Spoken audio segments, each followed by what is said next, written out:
Welcome back to Unbiased, your favorite source of unbiased news and legal analysis. Welcome back to Unbiased. Today is Thursday, May 2nd. This is your final news rundown of the week, and we're doing things a little different today and just jumping right into the first story, which is that last night, the House of Representatives passed the Antisemitism Awareness Act. The Antisemitism Awareness Act was first introduced in October, following sort of the beginnings of the war-related issues on campuses. You may remember the Congress had that anti-Semitism hearing with some of the deans of some universities. That's when this bill was first introduced. The vote last night was very much bipartisan. It was 320 to 91, and it'll now head to the Senate. But here's what you need to know about it. In 2019, former President Trump signed Executive Order 13899, and this executive order extended discrimination protections under specifically Title VI of the Civil Rights Act to people subjected to anti-Semitism on college campuses. Under the order, federal agencies, when enforcing Title VI, were directed to consider the definition of anti-Semitism as set forth by the International Holocaust Remembrance Alliance. So that definition, which we'll talk about in a minute, is the definition that the Department of Education and other agencies were instructed to use when evaluating whether on-campus discriminatory behavior was considered to be anti-Semitic and therefore a violation of Title VI. But the executive order also directed agencies to consider what are called contemporary examples of anti-Semitism to the extent that any of those contemporary examples might be useful as evidence of discriminatory intent. And these examples were also set forth by the International Holocaust Remembrance Alliance, or the IHRA, as you'll hear me refer to it as. Now, here's the thing, and this is where most outlets are kind of like not really going too much into detail. They're failing to mention this. An executive order is binding on federal agencies. So since 2019, the Department of Education and any other executive department have been obligated to use the definition of anti-Semitism set forth by the IHRA when investigating violations of Title VI. Where things differ, though, with this new law is that the new law would require executive agencies to consider those contemporary examples of anti-Semitism not just as evidence of discriminatory intent, but as actual anti-Semitism. In other words, these contemporary examples of anti-Semitism would now fall under the definition of anti-Semitism for purposes of Title VI if this law is enacted. So in a way, the law is broadening, or the potential law is broadening the scope of the definition of anti-Semitism. So naturally, we have to talk about how the IHRA defines anti-Semitism, as well as some of these contemporary examples that the IHRA gives. The definition is this, quote, "Anti-Semitism is a certain perception of Jews which may be expressed as hatred toward Jews. Rhetorical and physical manifestations of anti-Semitism are directed toward Jewish or non-Jewish individuals and or their property, toward Jewish community institutions and religious facilities," end quote. Then, as I said, the IHRA gives these contemporary examples of anti-Semitism, and that's really where this bill adds to things. So here's a list of some of the contemporary examples of anti-Semitism according to the IHRA. Calling for, aiding, or justifying the killing or harming of Jews in the name of a radical ideology or an extremist view of religion. Making mendacious, dehumanizing, demonizing, or stereotypical allegations about Jews as such, or the power of Jews as collective, such as, especially but not exclusively, the myth about a world Jewish conspiracy or of Jews controlling the media, economy, government, or other societal institutions.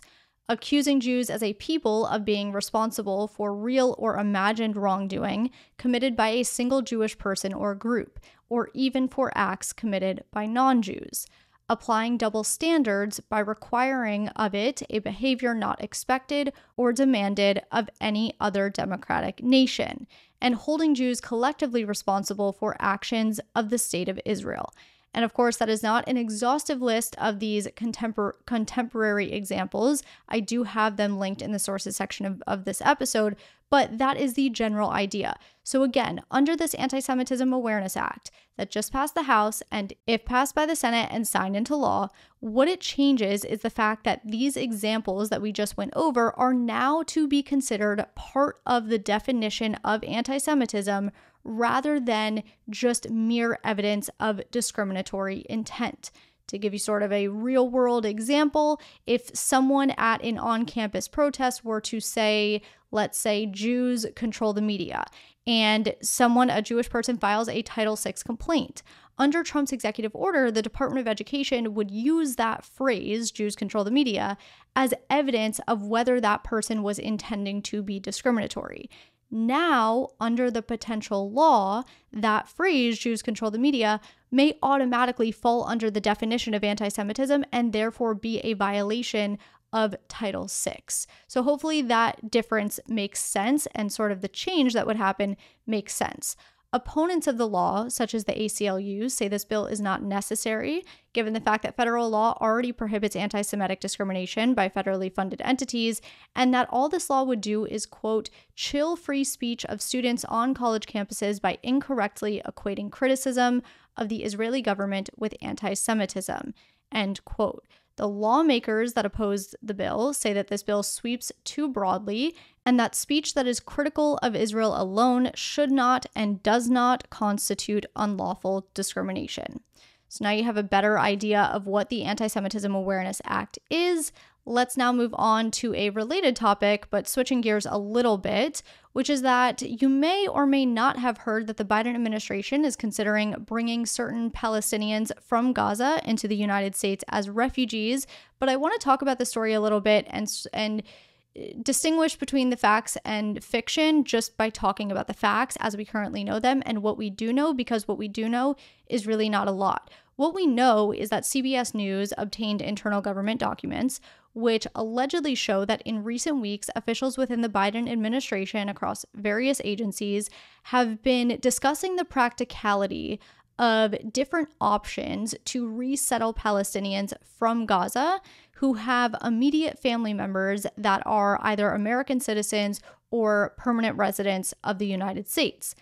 According to some of the discussions, and again, all of this is what we know according to CBS News, Gazans would be required to pass a series of eligibility, medical, and security screenings, and also prove that they're fleeing persecution before they're able to obtain refugee status. And it's not clear exactly what that screening process would look like, or if the government officials have even outlined that process at this point.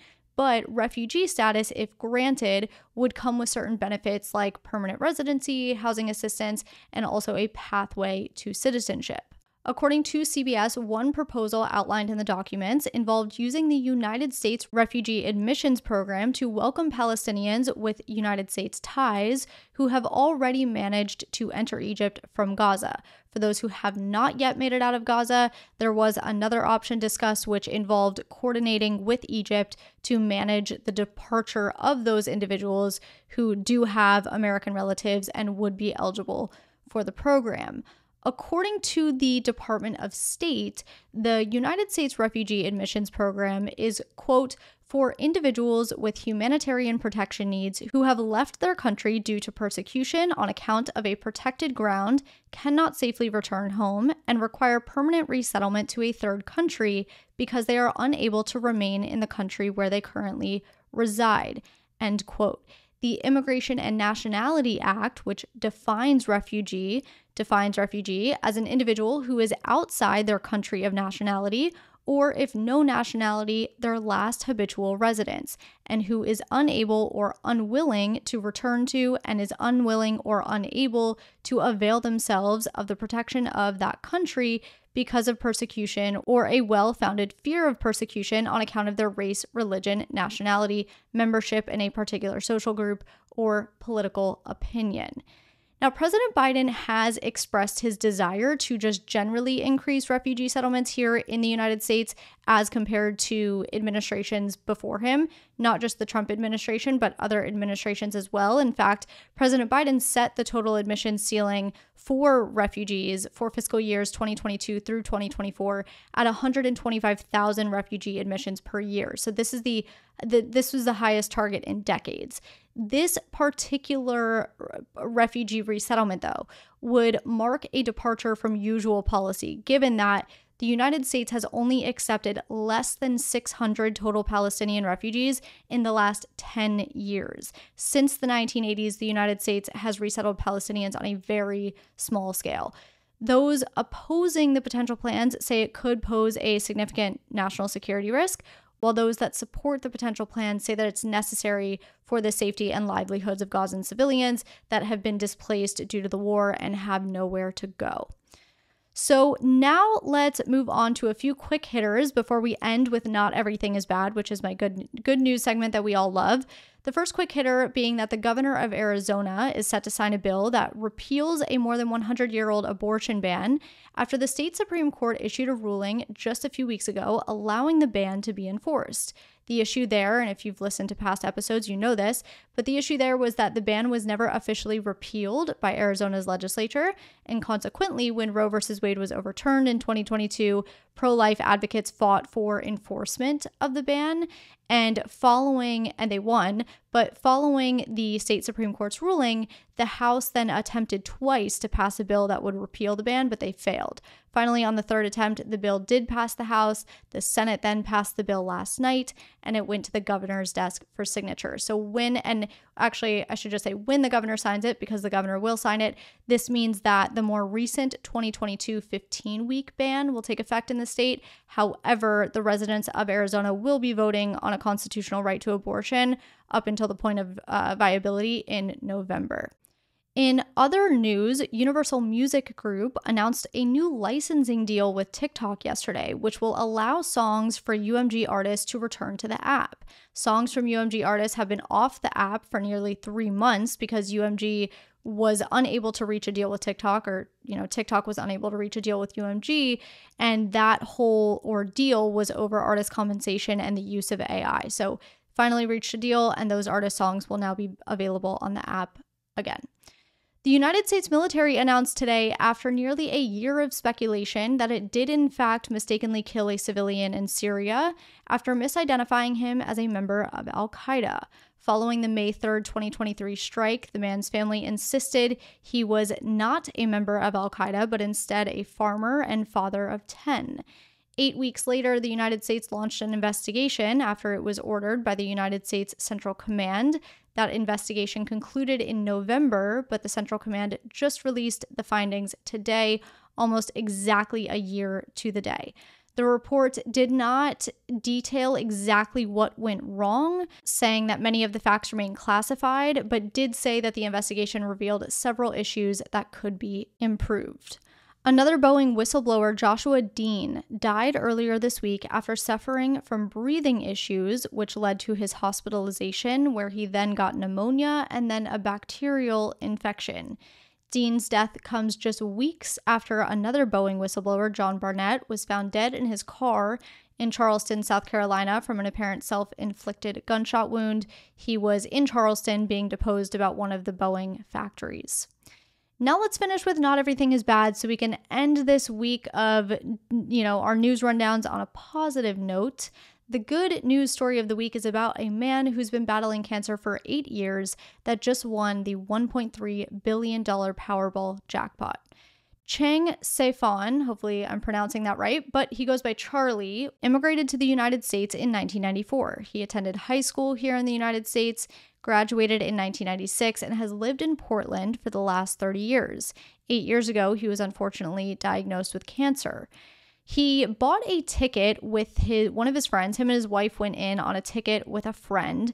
And in the weeks leading up to the drawing, he would write out the numbers for the game on a piece of paper, and he slept with it under his pillow. And he told reporters that he would pray that he won so that he could do something for his family before he dies. The day before the drawing, Charlie's friend sent Charlie a picture of the tickets, jokingly writing, "We're billionaires." But the next day, they would find out that they did actually win. Charlie, his wife, and their friend opted for the lump sum payment of $422 million after taxes. Charlie and his wife will take half, their friend will take the other half.